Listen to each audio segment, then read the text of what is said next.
Olá, catequizandos! Nesta semana veremos a história de Nossa Senhora do Perpétuo Socorro. E começamos em agosto o mês das vocações. Oremos por todas as vocações, em especial por todo o clero. Deixarei para vocês um vídeo explicando sobre as vocações e também um vídeo se aprofundando mais na história de Nossa Senhora do Perpétuo Socorro. Espero que todos vocês assistam. Vamos lá?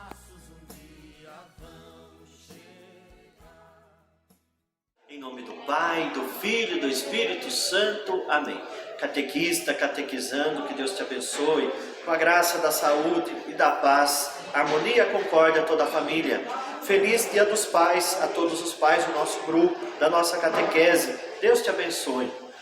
Esse final de semana, Jesus nos convida à conversão, a estarmos abertos ao fogo do Espírito Santo com os seus dons.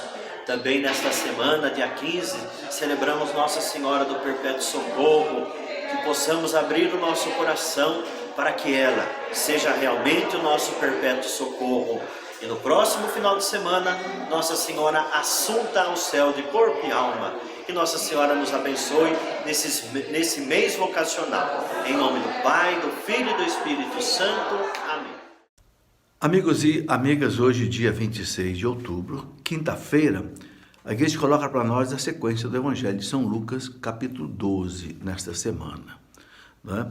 Então, hoje o texto é de Lucas 12, 49 a 53, continuação do Evangelho de ontem. E nesse Evangelho, Jesus diz uma coisa assim um pouco chocante. Né? Ele diz assim, vocês pensam que eu vim ao mundo para trazer a paz? Não.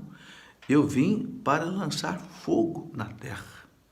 Parece paradoxal, não é? Jesus, o príncipe da paz, dizer que veio lançar fogo na terra. Claro que tudo isso é simbólico, né? O que Jesus quis dizer? Ele quis dizer o seguinte, né? Que ele deve receber um batismo assim de sangue, e ele diz uma coisa interessante, anseio para que chegue esta hora. Porque ele sabia que a sua paixão e morte seria a salvação da humanidade. Em que pese todo o sofrimento, toda a dor que ele ia ter que passar, indescritível, ele sabia que era a nossa salvação. Então ele dizia, eu anseio por isso. Mas tem uma coisa, né? Ele diz, o trabalho que eu vou fazer vai dividir as pessoas. Numa casa, numa família que tem 5 filhos, ou que tem 5 pessoas, ficarão 3 contra 2, 2 contra 3. Às vezes o pai contra os filhos, o filho contra os pais, a nora contra a sogra contra as noras. Né? O que Jesus quer dizer com isso? Ele quer dizer que, né, o ensinamento dele divide.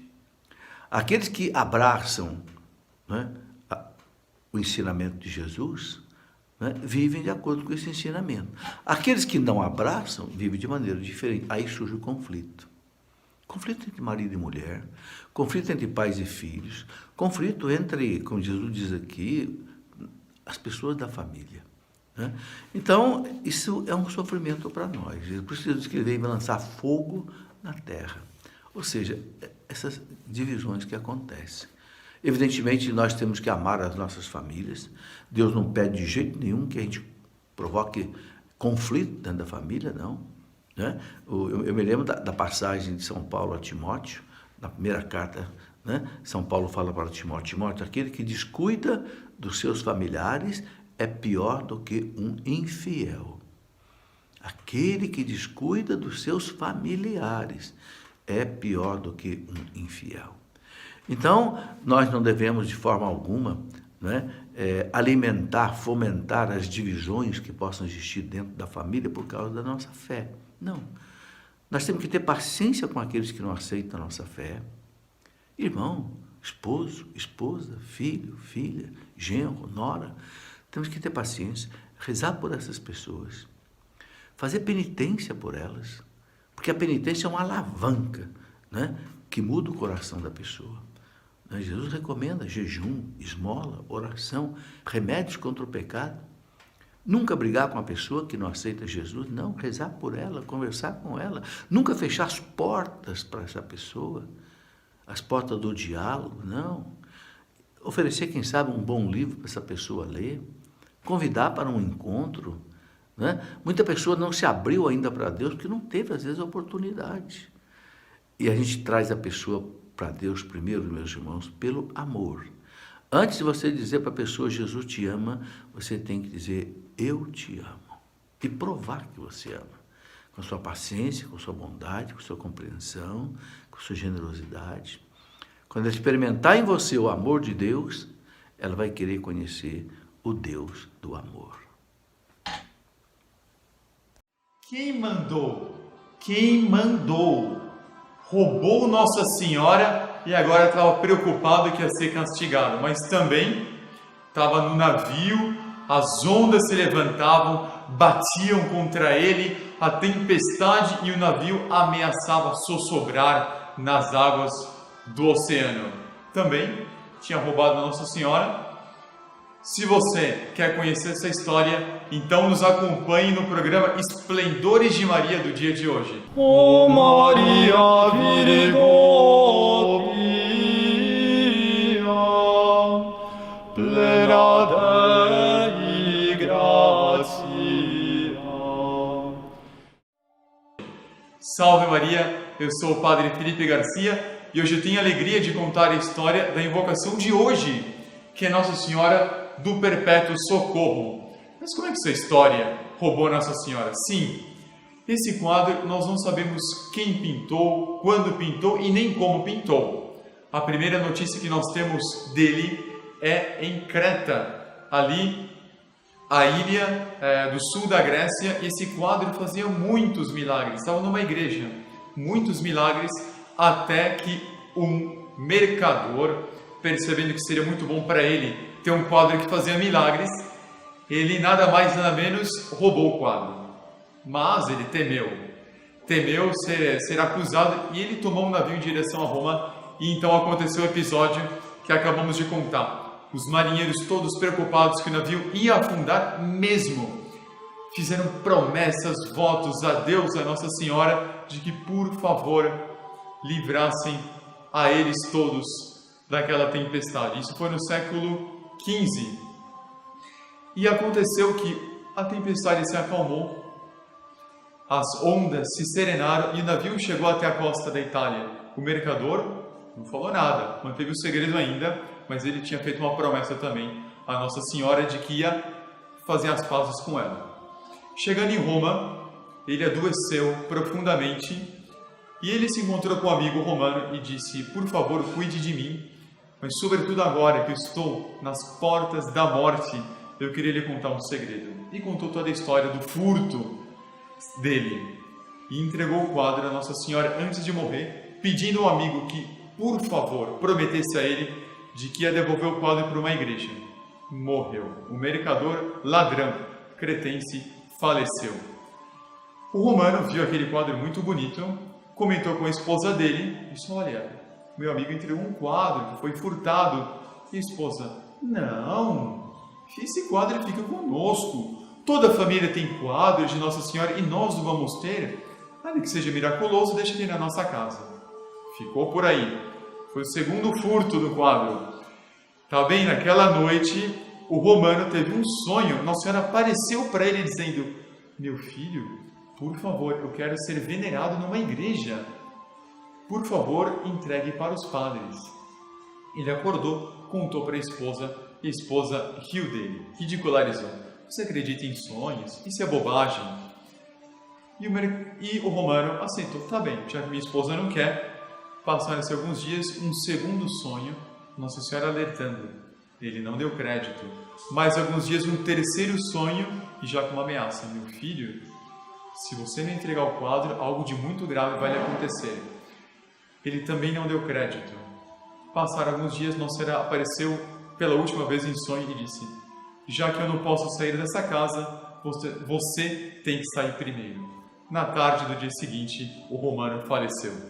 E Nossa Senhora não desistiu, apareceu para a filha dele e disse: minha filhinha, avise sua mãe de que eu quero ser venerado numa igreja. Por favor, entregue para os padres. A filha contou para a mãe e a mãe percebeu o crime dela. Começou a chorar, porque Nossa Senhora mesma tinha aparecido para ela, dizendo a mesma coisa naquela noite. Começou a chorar e ela resolveu, não, eu vou entregar o quadro para os padres, para uma igreja. Contou para a vizinha, e a vizinha, não, mas você acredita em sonhos, queria fazer o terceiro furto de Nossa Senhora. Deixa esse quadro aqui, não tem problema. A vizinha voltou para casa e pegou uma doença mortal. Uma doença mortal. A vizinha, já um pouco mais de fé, percebeu o pecado dela. Rezou a Nossa Senhora do quadro, do Perpétuo Socorro, e disse, por favor, minha senhora, eu fiz algo que não devia. Dei um mau conselho. Curai-me. E no mesmo instante a senhora ficou curada. E Nossa Senhora apareceu mais uma vez para a menina, para a filhinha do Romano, e disse, eu quero ser venerada em uma igreja que fica entre São João de Latrão e Santa Maria Maggiore, a igreja de São Mateus. E aí a senhora levou o quadro para essa igreja de São Mateus, que fica ali perto de Santa Maria Maggiore. E houve uma grande entronização do quadro, durante a procissão de entronização, um senhor todo paralisado, lado direito, braços, pernas, o rosto todo paralisado, pediu a Nossa Senhora ao longo da procissão que por favor curasse ele, e no mesmo instante ficou curado.